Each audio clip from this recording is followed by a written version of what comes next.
Hey guys, welcome to the channel. So as you would have seen on our Facebook page, we've finally got our new truck, which is great. We've got it a sign written and it's right to go, got it registered, and it's been quite the journey. COVID's had a lot to do with that, unfortunately, and there's a lot of us in the same boat. Just going to do a quick walk around of the truck and give a couple of opinions what I think about it, because we've gone from, you know, when I first jumped into a Hino, it was a 6-cylinder, then they made a 5-cylinder, and this thing's now a 4. But having said that, it's actually quite a torquey 4. I've got no problems with it at all. Handles nice, it drives very, very well.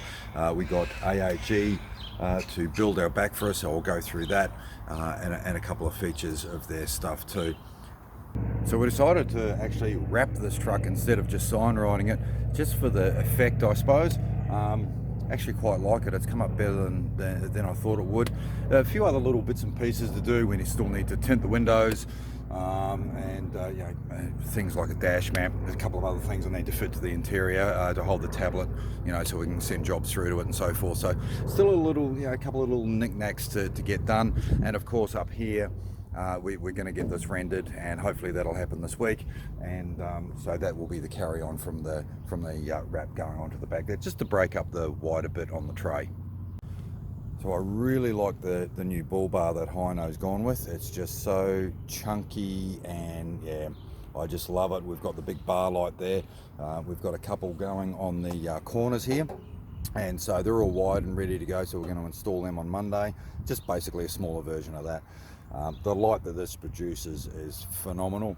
The reason we didn't go with the round ones, you know, because the round ones we had off the old truck, you know, wouldn't fit, and they're 9-inch, so the gap between here and here is a lot smaller than the old Bullbar that we had on the old truck. But that's fine. This thing does, you know, a great job.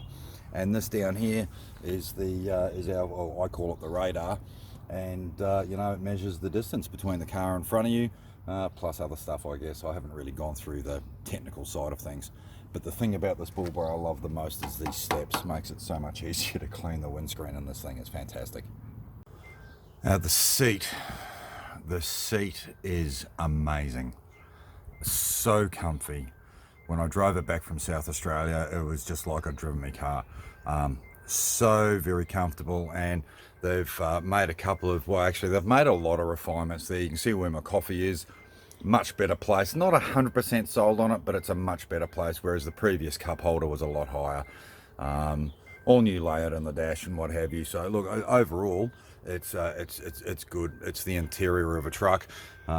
One noticeable thing though, you can see there that the big dome light they used to have in the middle has been replaced with downlights, which I think is pretty cool. And the other thing, which is a bit different on this model Hino, is that the backspace for your bedding and stuff like that is now ADR approved, where previously I don't think it was. So I could be wrong, you know. If I am, please let us know. Just make a comment below.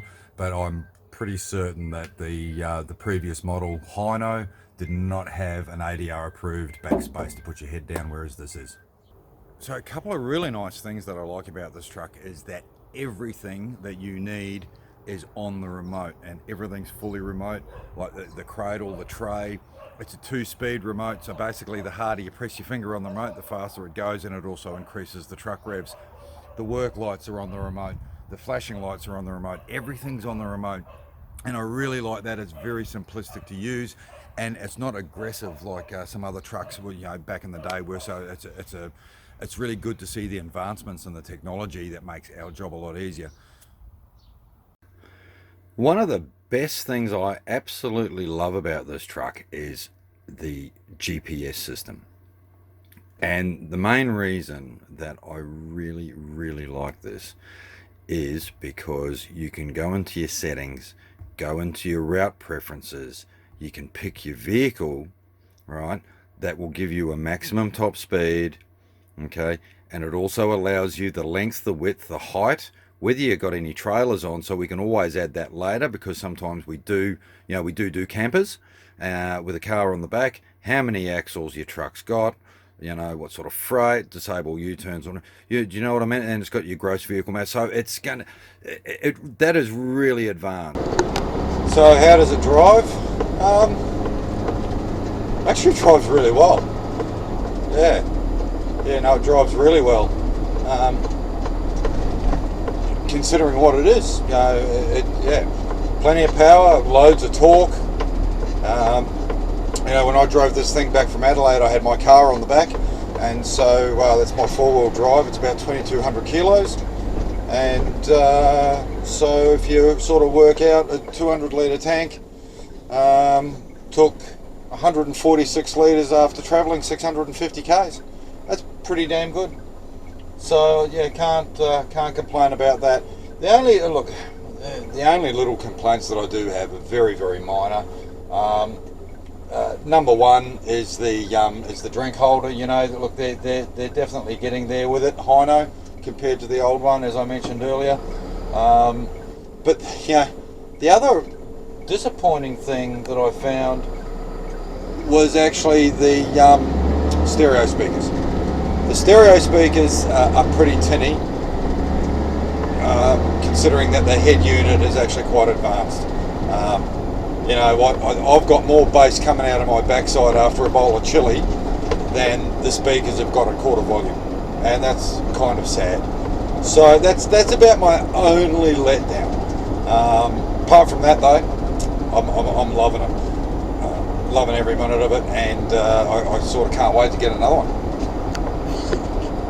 Well, it's that part of the video where it's time to do a couple of shout outs. So the first one's to Mario at CMI Hino in Adelaide.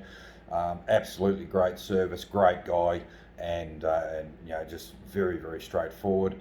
The other one is Arn's Handling Equipment, who actually built the tilt tray. Absolutely loving it, and very user friendly and very capable of what it does. So very happy with that. All in all, look, the trucks cost us just over 200 grand to put on the road. That's not including putting a driver or any diesel in it, but that's what it's cost us to get to this point.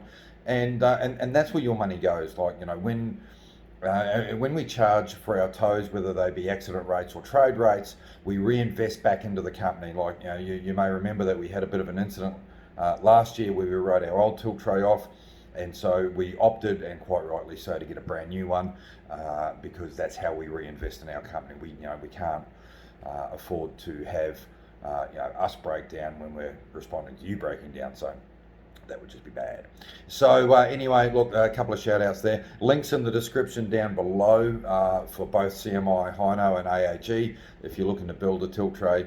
And again, like I've said throughout the whole video, really pleasantly surprised, very happy with the rig. So I wish you safe driving, and I'll see you next time, and thanks for watching.